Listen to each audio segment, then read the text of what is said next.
Go to the aa.ie. A mix of clear spells and showers tonight. Cold with lowest temperatures of 2 to 5 degrees. And now you're up to date on News Talk. The Newsround on Off the Ball. With Gillette. Proud supporters of Movember. Gentlemen, let's mow. This is News Talk. Yeah, let's mow indeed. It is Wednesday night. You're welcome along to Off the Ball, and a packed show coming up for you this evening. We're going to talk golf with Padraig Harrington, obviously the eve of the Masters. I'm sure he's watching that with more than a keen eye to see how some of his team are going to get on, and we'll talk to Padraig about that live on the line at about 7:30 or thereabouts. We'll talk rugby and his life and times, the career of Sean O'Brien, and just after the release of his new book. So that's coming your way for a very special Wednesday night rugby this evening. And we'll bring that your way just after 8. We're going to talk football. Paul McShane is going to join us on the line. It looks as though he's in the process, by his own admission, of winding down his career, at least as he approaches the 35 mark. So we'll get his thoughts on what a career it's been. And Kathleen McNamee is going to preview Ireland versus England. Some of the protagonists on the Irish side, certainly, and on the English side. Some interesting stuff coming out of there. Been in front of the media today, so we'll bring some of that your way a little bit later on. So that's all coming your way over the course of the next 3 hours. Richie McCormack, good evening to you. Adrian, how are you? I'm good, thanks. Nathan Murphy, good evening to you. Good evening. Normally you'd be sat here and I'd be sat there, but listen, it's everybody's...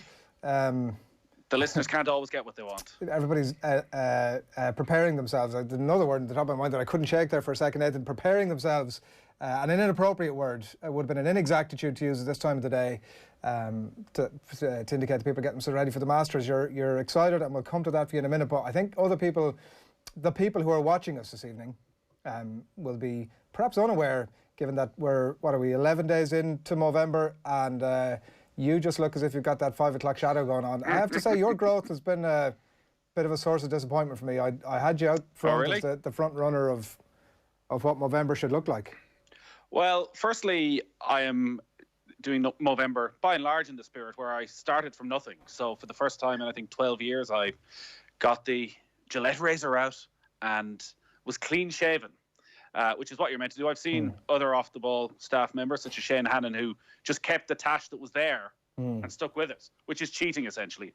It's not what Movember's about. So I had intended in the spirit of it to, which what you're meant to do, be clean shaven, beard wise, and just keep the tash. But I've interviewed Kenny Dalglish on Friday, and I was a little bit concerned. Do I want to interview Kenny Dalglish? Potentially my one and only interview with Kenny Dalglish with a handlebar moustache. Nathan, having a handlebar while interviewing Kenny Dalglish is not a thing we need. This is my question. Why does it have to be a handlebar? This has become the thing among Antipodean rugby players specifically over the past few years, whereby Movember has been taken on board by lots and lots of people, and that's a great thing in itself. But what happened to the old-fashioned moustache, the old Freddie Mercury? Just, stops where it stops and that's it, and that's fine, we'll move on. The old Ian Rush. Can I tell you, John Aldridge, Richie, if you will. Speaking from my own experience, and JP was asking me about this in the office earlier on, as if I put a lot of thought into it, and I definitely haven't done that. It's probably coming from a place of insecurity, right? Like, I wasn't sure really if, like this here on its own, the stuff across the top lip, is that going to carry it off? Are people just going to be looking at me going, what's that 15-year-old child doing? So I thought, actually, if I went whole hog, at least I'd do like a total tool, but people would understand I was doing Movember. You've got enough earth tone colours that you could probably get away with being a hipster with the regular kind of ginger moustache that you'd have grown up to. Yeah, exactly. You look like you're about to serve somebody a coffee, and that's all good. Yeah. But, I've got news for people who think that a handlebar moustache makes them look more manly or more virile than a regular moustache will be. It doesn't. Oof. Tell that to the lead singer of Eagles of Death Metal. Gladly. Well, funny you should mention it. No. I probably won't end up going with the full-on handlebar, but even still, like, Kenny Dalglish doesn't suffer fools. So I'm up against it from the start, before you say it, Richie. But I think if he's there looking at me with the tash, he's going, this guy. Well, maybe he thinks you're paying homage to Liverpool of the 80s. Yeah, maybe. Terry Mack. The old Suey. Yeah. Souness. Lawrenson. Lauro, yeah. Yeah, there was a few in there. You're right. Maybe I should go with it. It's a nice opening talking point. Well, how does this tash compare to the greats? Looking at you there up close, your main difficulty over the next 48 hours is carrying anything off that looks in any way like a moustache at all. I think the handlebar is going to come off at some point, because it's itchy and it's annoying, and I actually can't wait for the end of the month, but I'm happy to be involved, obviously, and to raise awareness, and this is the pain I'm going through for that, and an opportunity to remind everybody watching and listening to us as well this evening that it's not just for the hell of it we're doing it, because there's not much joy involved, but a reminder that Gillette have very special Movember packs. They're in store, they're in Tesco, and if you buy one of those, donation's going to be made to charity for each purchase. And you can head over to movember.com/Gillette for more ways to get involved. And it isn't just about, because I know some of the lads, Enda included, who aren't growing the mow, who are getting out to support the cause by running 60Ks over the course of the month as well. So more ways than one to get involved. That's the short story. It is the news round and off the ball. I'm delighted to say we are brought to you by Gillette, as you might have gathered up to now. And we don't just play the game, we change it. Gillette, made of what matters. One of the other things, Richie, before we get into your news round in just a couple of moments' time, is obviously that we are on the brink of the Masters, and as we all know, that we normally gather amongst the azaleas, which are desperately, sadly, I think, absent this year. But we also know that it's the gathering of some of the great minds of the game, right? That, you know, it's such a major event. The scientists are gathered, the craftsmen are gathered, the avant-garde of golf, as I like to call them. Favorite tradition? For me, I don't know if it's really a tradition, but my favorite thing about the Masters is the sandwiches. One. All of them. DJ just loves the sambos. I mean, does anybody remember King of the Hill, the cartoon? No, I do remember, but I never watched it. Yeah, there was a character in that, Buckley, who was a boyfriend of Luann's. He worked in the Quickie Mart or the local Kmart, that kind of thing, alongside Hank. He talks exactly like Dustin Johnson. If anybody remembers Buckley from King of the Hill, and I realise it's a niche reference, very niche. The two of them are voice twins. I would have always stood up for DJ in these conversations about him being a sandwich short of a picnic, but he doesn't help himself. No, but I don't think he cares either. I don't think part of it's sort of ignorance. He just doesn't make an effort. He doesn't see the point in spilling the beans. He sits in front, he does his dues with the press conference and gives little or nothing away. His view may well be, I'll let the golf do the talking, just may not be comfortable doing these sort of press conferences. May look around at the likes of McIlroy, of even Tiger now, who can sit there and speak for half an hour, 40 minutes quite eloquently and be interesting and give some thoughts on the tournament, on life. That's not DJ. That is not DJ. But it's not to say he doesn't have a certain intelligence. He certainly has a golfing intelligence, which is why he's the world number one and many people's favourite this week. Who's going to win it, Nathan? I've gone for 3. John Rahm, who I just think is, of all these brilliant emerging talents, the pick of the bunch and the most fascinating. Just his personality is incredibly endearing and can win on every type of golf course, has won on every type of golf course, every type of condition, has played well at the Masters before. I like Bubba. Bubba going for a 3rd Masters title. He's played really well over the last few months. He doesn't putt well, but it's going to be wet. Putting may not be as important, and he knows his way around this course. I don't know if you listened to the Golf Weekly a couple of weeks back, where the lads were talking about Bubba's weight loss, which was basically stress related and had a real dire effect on his game. But he looks as though he's back and he's in a good place. And I like Jason Day as well, if he can get through the 4 days uninjured and on moaning. But I'm excited about it now. It's such a strange week because the Masters is the first week in April. It's sort of the start of the summer. Things are brightening up. And there's a rhythm to the sporting year of when the Masters should be. All right, you might have a bit of GEA, a bit of league. You know, the Premier League is coming to a finale. Whereas this weekend, you've got Ireland-England tomorrow night, Ireland-Wales on Friday night. You've got a whole host of championship fixtures. It'll be the main event for an awful lot of people, but it's just not what it should be. And some of the traditions obviously aren't there. We'll have no patrons. Yeah, it's going to look very, very different. You'll be glad to know, Adrian, though, that the Champions Dinner did go ahead. Now, you might think, considering they've decided not to let patrons into an outdoor venue, that maybe the Champions Dinner may not have gone ahead. But no, 33 of them turned up last night for a dinner indoors put on by Tiger Woods, including Jack Nicklaus. I'd imagine Trump was a large part of the conversation. How many of the 33 do you think were Trump supporters? Oh, I'd say 34 of them. 35. Yeah. What do they have? Do you want to know what they had? Well, this is from the official Masters website. The official Masters... I wonder when you're a journalist, you get a job working for the official Masters website, how much training you have to to buy into the sort of flowery language. Because here's a line at the start of it. There was an absence of patrons ringing the area behind the clubhouse to catch a glimpse of and send good cheer to the champions of yesteryear. So there was nobody hanging around because there's no patrons. So Tiger, obviously, back again. As a 21-year-old, you might remember Tiger chose cheeseburgers, French fries and milkshakes for his first Champions dinner. But older and wiser, his taste buds have matured. The choice Tuesday night was the Augusta roll, sushi with tempura shrimp, spicy tuna, and all the delectable spices. I like the sound of that. The tempura shrimp I could definitely get on board with. Then for Maine, he went with prime steak and chicken fajitas, a dessert trio, and wine that would unquestionably quench your thirst. Wine doesn't quench your thirst. It doesn't at all. No, it doesn't. It just leaves you wanting more. Exactly. Just leaves you wanting more. What did you say? Steak and chicken fajitas? Or steak or chicken fajitas? It's got to be or, isn't it? Prime steak and chicken fajitas. You can probably have a bit of both. You can have 2 fajitas, 1 steak, 1 chicken. That's fine. There's a lot of filler in there. And let's not veer that same territory ourselves, Richie. So, are you excited, Adrian? Are you going to sit down all weekend? Yeah, I'm looking forward to it. Yeah, I generally, you know, my levels of golf consumption, Nathan, would be a step below where the golf week geekery you're at. But major weeks I'm dialed in. I'm interested to know what happens. I'll get more dialed in the more the week goes on. And come Sunday night, I'll be tweeting like an expert. So that's what's going to happen. And you know, I also thought in your tips you were just going to go through the top 3 there. So the top 3 favourites. So fair play to you. Put yourself out on a limb. No, well, you can concentrate on that with Padraig Harrington coming up. I think it's going to be brilliant. Slow build up, but there's so many potential storylines. Whether it's Bryson DeChambeau going back to back and ruining the game of golf, and also the sort of forgotten part of it of like Rory McIlroy again, 6th time going for a career Grand Slam. Like and I'm not putting money on it, and it's hard on his recent form to suggest he will. But if Rory is there on Sunday, like this is the sporting story of the year. Yeah. Well, we'll all be dialed in that point, and we'll all be experts, and it's a massive if. And Paul McGinley was talking about it last night, and he wasn't so sure.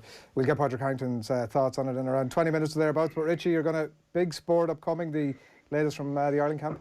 Yeah, Brighton forward Aaron Connolly pulled out of the Republic of Ireland squad with an injury sustained in training yesterday. Preston striker Shawnee Maguire has been called up as a replacement for tomorrow night's friendly against England and the Nations League matches with Wales and Bulgaria. West Brom striker Callum Robinson has now been confirmed as the COVID-19 positive case in the Ireland camp, and he'll also miss those 3 matches. Swansea's Ryan Manning has been called up and will link up with the squad ahead of the Wales match on Sunday.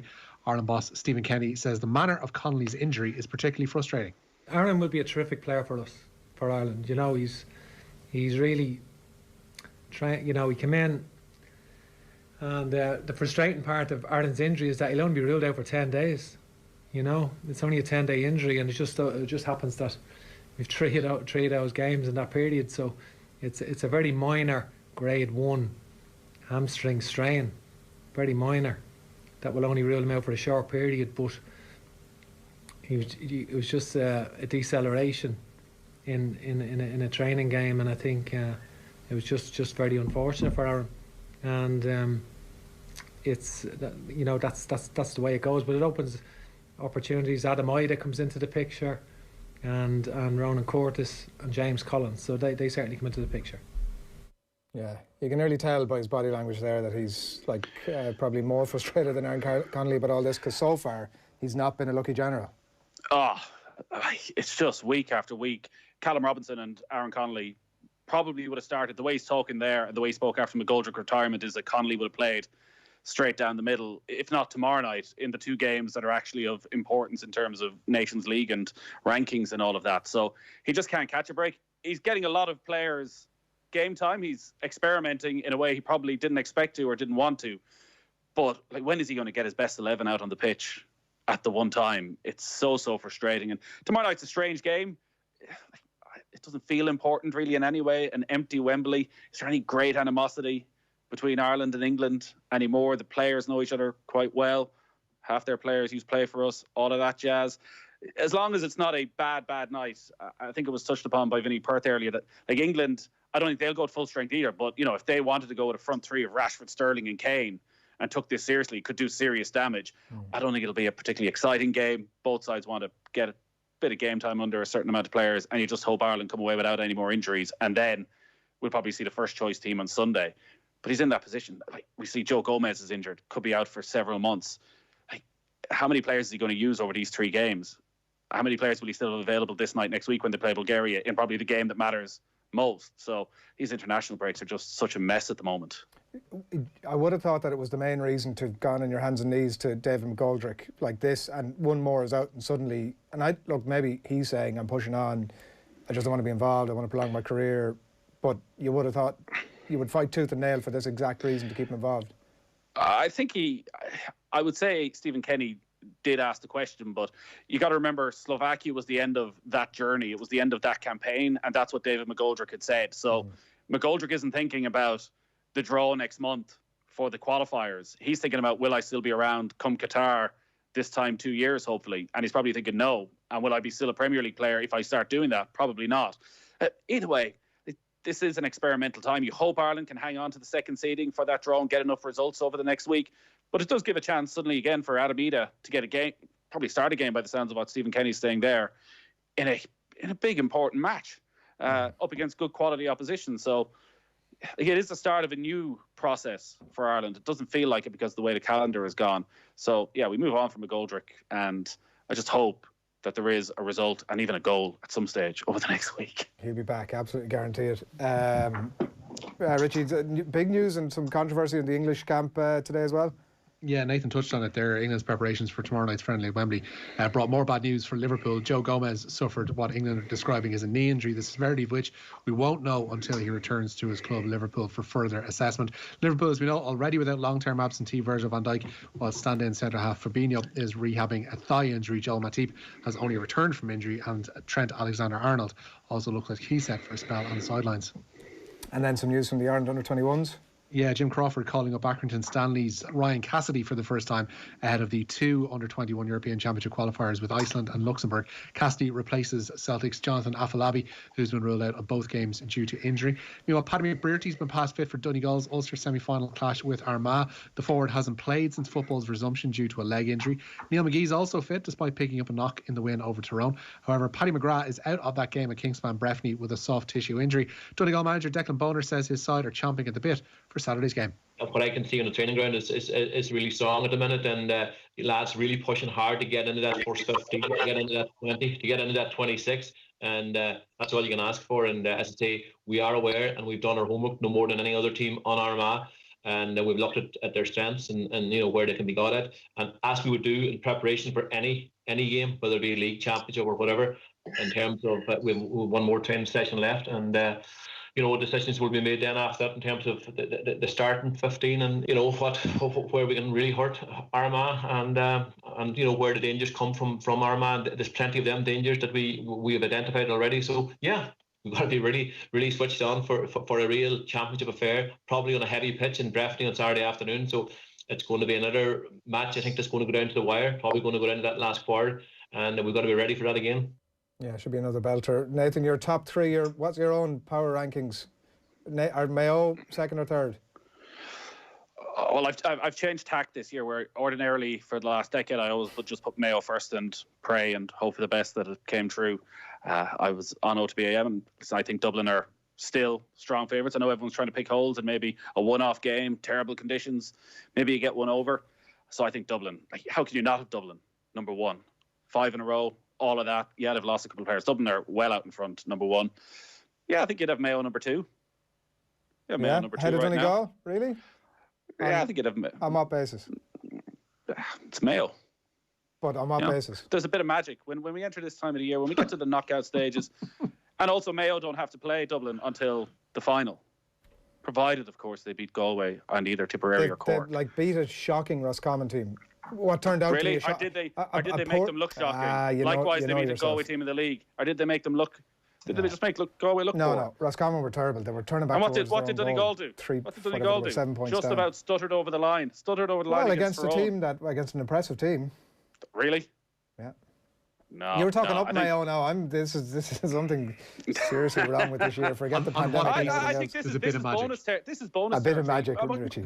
Much like last year's All Ireland semi-final when Mayo suddenly rimmed a chance. You're like, geez, I wasn't expecting this. It's bonus territory. I wasn't expecting a lot this year. I thought transition, but James Horan has worked his magic again, and suddenly Mayo are right there. And when you see the path, Galway, Cork, Tipperary, you feel Mayo have always shown up in All Ireland finals. They've always got there against Dublin and pushed them all the way. So why not this year, the week before Christmas? I feel as if we should have one of those, the Fox News thing where they jump in and they go, "Whoa, we can't allow that stand without giving it to." That's exactly what's happening here. There's a Twitter, there's some sort of a warning as to the BS that's coming out of that man's mouth. Richie, Wayne Pivac has named the same team again. Yeah, he stuck with the same starting 15 that he named to face Scotland last month for Friday's game with Ireland. Justin Tipuric was a late withdrawal from that team, with James Davies coming in to replace him for the 14-10 defeat to Scotland. Tipuric has overcome a bout of tonsillitis to return for the Autumn Nations Cup match at the Aviva. Meanwhile, former Ireland Under-19 Sevens international Callum Sheedy is among the Wales replacements. Wales have lost each of their last 5 games, including that 14-10 loss to Scotland, and there's been coaching departures and talk of disharmony amongst the players, but Pivac has batted away questions of an unhappy camp. I'm certainly not seeing it. If it is, the players are very good at hiding it. So you'll have an opportunity to talk to them or some of them shortly. But certainly the group has trained very, very well. It's probably been a massive step up from where we've been. And when these sorts of things that you've mentioned happen, you'd expect a response. And we've certainly seen that in training. Just the volume, the intensity in the session is really stepped up, and that's a positive sign for us. And I think everybody is really looking forward to getting on the plane this afternoon now and getting set up ready to play this match on Friday. Somebody's been in touch to give us a fun fact that may not actually be a fact about the Masters Champions dinner, that the champions don't actually eat the meal that the previous champion provides. It's just a showpiece meal. It all changed once Sandy Lyon put haggis on the menu for his dinner, and they all had to order burgers from behind the bar, says Brian in Dublin. Fact or fiction, Nathan? Sorry, so what you're saying is they don't eat what Tiger Woods put on last night? They just order whatever they want? Seems ridiculous, doesn't it? They'd all have their own... Surely these are like high-caliber athletes, most of them. They'd all have their own specified diets. They're not going to be eating fajitas. Golfers, Richie, come on now. Maybe you sit there and you nibble away out of politeness, and then you go back and you have your protein shake and all of that jazz. I can't imagine two of them are there as we would do on the, back in the good old days, Adrian, the post-golf dinner. I can't imagine they're sitting there, all right, maybe asking for, second steak and a third bottle of wine. Down in Clifton getting stuck in sort of thing. Oh, understood. One last bit of news, Richie, from Leinster. Leinster Tommy O'Brien ruled out of action for between 6 to 8 weeks. The centre suffered an ankle injury in last week's win over the Ospreys, and he requires surgery. Harry Byrne and Rory O'Loughlin, though, remain in contention for this week's match with Edinburgh. That's despite a dead leg and a knock to the shoulder, respectively. Jack Conan has been released from the Ireland squad, but he requires assessment on a neck injury. Lads, thanks a million. Keep it simple, Adrian, now at Harrington. Keep it simple. Yeah, we'll look at ask him about his hole in one at the 16th. All right, come on, get out of here. Nathan, Richie, thanks a million. It's 7:25 on this Wednesday evening. Plenty to come over the course of the show, but up next we're going to be talking Masters in the company of Padraig Harrington.